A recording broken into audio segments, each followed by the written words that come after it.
You can crush low carb all day. Salads, coffee, sheer discipline. Then 9 p.m. hits, and suddenly you are standing in front of the pantry like someone else is driving. Chips, cereal, just a little of whatever.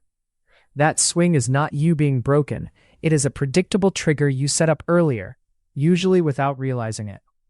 When dinner is built wrong, your brain collects the bill at night. Fixing the late snacking starts with what you do at dinner, not what you promise yourself at 9 p.m. Moving to slide 2. The number one mistake is dinner that is too small and too low in protein. A lot of people chase lower calories at night because they want the scale to move. So dinner becomes vegetables, maybe a little fat, and not much real food. You finish the plate, but satiety never arrives. Protein is the macronutrient that most reliably flips the "I'm done" signal, and it also gives you a slower burn of appetite later. When you undershoot protein, your body keeps asking for food, and your brain goes looking for the fastest fix. If night snacking feels inevitable, treat that as feedback that dinner was not a real landing. It was a speed bump. Moving to slide 3. Night hits hard because your defenses are already used up. You have made hundreds of decisions by then, and decision fatigue makes the easy choice feel urgent. Stress can still be elevated from work, traffic, kids, or screens, and that pushes you toward comfort cues. At the same time, sleep drive rises and restraint drops, so impulse control is simply worse than it was at noon. Then add the environment. The kitchen is close, the couch is associated with snacks, and your brain has learned that nighttime equals reward. None of this means you are weak. It means you need dinner to do more of the work, so you are not negotiating with cravings when you are least equipped to win. Moving to slide 4. Protein ends the search because it changes the way your appetite signals behave for hours.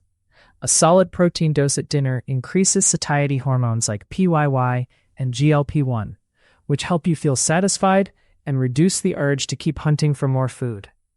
It also supports leptin signaling over time, which matters because leptin is part of how your brain tracks energy status and regulates hunger. Practically higher protein dinners cut food noise. You are not being good, you are just not preoccupied. Actionable target. Build dinner around 30 to 50 grams of protein for most adults, adjusted for body size and goals. Make it the first thing you portion, not the afterthought. Examples: chicken, turkey, lean beef, fish, shrimp, eggs plus egg whites, Greek yogurt, cottage cheese, tofu, tempeh, or a protein-forward legume bowl. Then add high-fiber carbs or vegetables for volume and add fats for taste. When protein is adequate, it becomes harder to overeat later because the craving never gets momentum. Moving to slide 5. Fat helps, but later. Dietary fat can slow gastric emptying, so it may extend fullness, but that fullness is often delayed. That is why a dinner that is keto, but light on protein, can still leave you prowling an hour or two later. Fat is also calorie-dense, so it is easy to overshoot your daily calories while still not solving the real problem, which is unmet protein-driven satiety. Use fat as a supporting player, not the main fix. Add a measured amount for flavor and staying power, like olive oil on vegetables, avocado, a small handful of nuts, or a pat of butter on a lean protein. But do not let fat replace the protein portion. If you handle protein first, fat becomes easier to keep reasonable. Cravings get quieter, and you avoid the trap where the night snack feels necessary, even after a big, rich dinner. Moving to slide 6. Here is the trap. You eat a dinner that is too light, usually because you are trying to be good. Maybe it is a salad, a small bowl, or you skip the protein and lean on carbs. You feel fine for an hour. Then the late snacking starts. At night, fast-digesting carbs hit your bloodstream quickly. Glucose rises fast, and insulin rises too to clear it.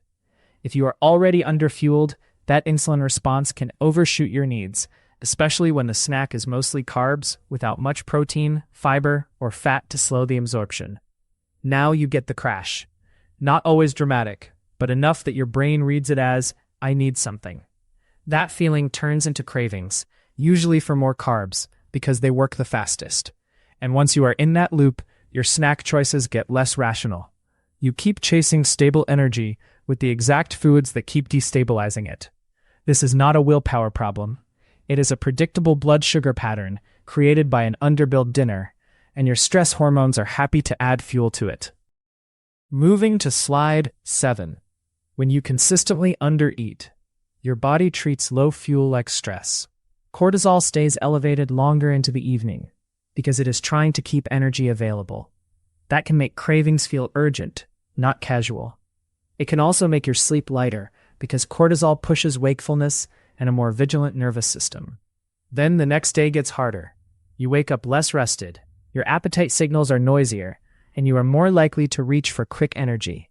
Even if you stay disciplined, you are doing it with a louder stress response in the background. A calmer night usually starts with enough dinner. When your body believes energy is available, cortisol can come down, and everything from cravings to sleep tends to get easier. That begins with a clear protein anchor. Moving to slide 8. For dinner, aim for 30 to 50 grams of protein. If you train hard or you are taller, you may do better near the top end. Use cooked portion cues. Think 1.5 palms to 2 palms of meat or fish, or a large scoop of cottage cheese or Greek yogurt, or a full block portion of tofu. Keep it consistent and track for 1 week.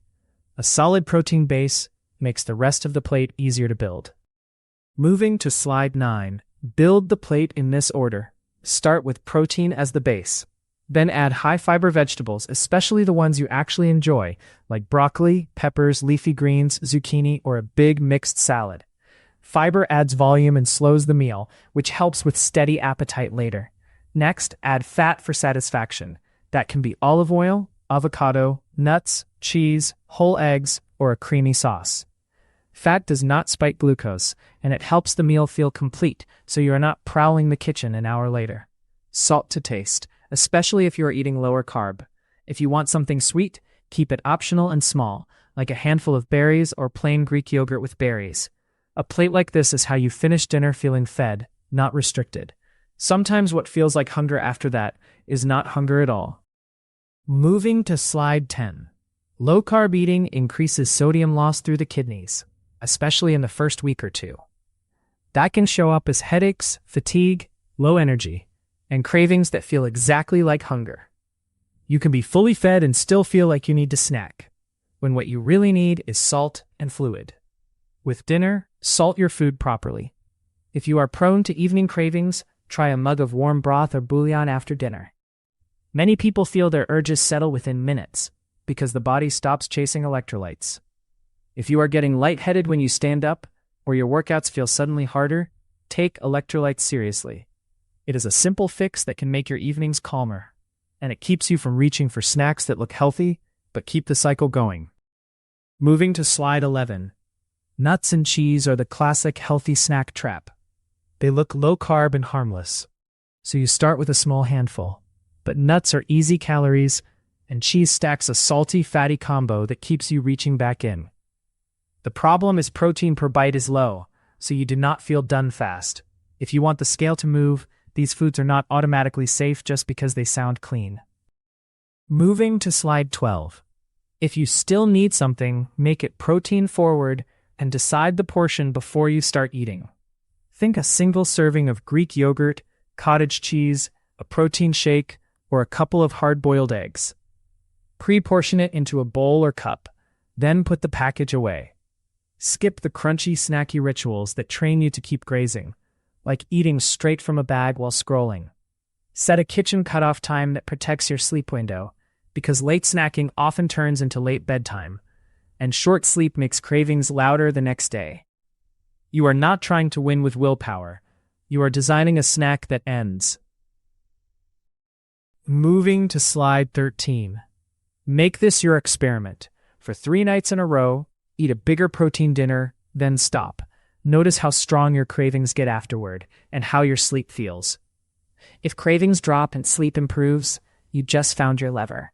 If they do not, adjust using real data, not guilt. If this helped, subscribe for more practical nutrition strategies. Comment with what your hardest time of day is for snacking. This content is for educational purposes only and is not medical advice. Your metabolism follows signals. Learn to control them.